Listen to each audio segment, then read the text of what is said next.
ಹಣವಂತನನ್ನು ಬೈಯುವರು ಮಾತ್ಸರ್ಯದಿ,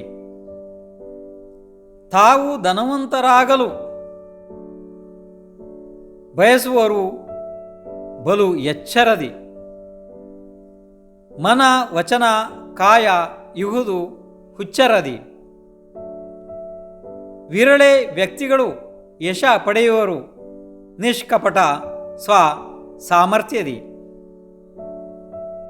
ಜೀವವು ಹಿಂದಿನ ಅನೇಕ ಭವಗಳಲ್ಲಿ ಅಥವಾ ಇದೇ ಭವದಲ್ಲಿ ಮಾಡಿದ ದಾನ ಮತ್ತು ದಾನದ ಭಾವನೆಗಳಿಂದ ಅತ್ಯಂತ ಸಂಪತ್ತನ್ನು ಪಡೆಯುತ್ತದೆ, ಅಂದರೆ ಅವರು ಹಣವಂತರು ಆಗುತ್ತಾರೆ. ಆದರೆ ಅನೇಕ ಅಜ್ಞಾನಿ ಮತ್ತು ಹೊಟ್ಟೆ ಕಿಚ್ಚು ಯುಕ್ತ ಜೀವಗಳು, ಅಂದರೆ ಮಾತ್ಸರ್ಯಯುಕ್ತ ಜೀವಗಳು, ಅವರ ಒಂದು ರೀತಿ ವಿಚಿತ್ರವಾದ ಸ್ವಭಾವ ಇರ್ತದೆ. ಅವರ ಸ್ವಭಾವ ಏನು ಅಂದರೆ ಧನವಂತನನ್ನು ನೋಡಿ ಬೈಯುವುದು, ಹೀಯಾಳಿಸುವುದು. ಆದರೆ ತಾವು ಮಾತ್ರ ಸ್ವಯಂ ಧನವಂತರಾಗಬೇಕೆಂದು ರಾತ್ರಿ ಹಗಲು ಅದೇ ಪ್ರಯತ್ನದಲ್ಲಿ ಇರುತ್ತಾರೆ. ಇವರ ಮನ ವಚನ ಕಾಯ ಹುಚ್ಚರಂತೆ ಇರುತ್ತದೆ.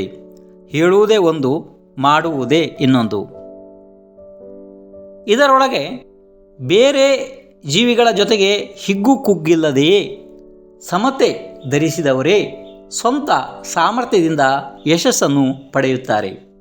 ಆದರೆ ಇಂತಹ ವ್ಯಕ್ತಿಗಳು ಅತಿ ವಿರಳರು, ಅಂದರೆ ಅತಿ ಕಡಿಮೆ ಸಂಖ್ಯೆಯಲ್ಲಿ ಇರುತ್ತಾರೆ.